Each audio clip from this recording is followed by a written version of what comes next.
Мына шөп болса, барлық жерде өсетін шығар бұл. Кәдімгі бүрметкен, қазақша, орысша лопух дейді ғой.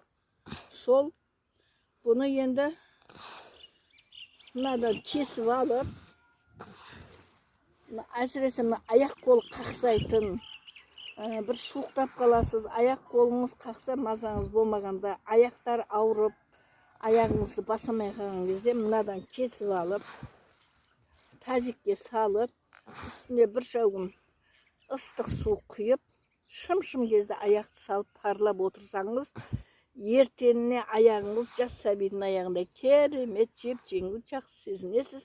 Аяғыңыз 3-4 рет ванна жасағаннан кейін аяқ қақсауды ұмытасыз. Бұны да пайдаға жаратыңыз, дендеріңіз сау болсын, ешқандай ауырмаңыздар. Бұл барлық жерде өседі. Әр шөптің өзіндік емдік қасиеттері бар. Пайдалана білейік, айналайындар.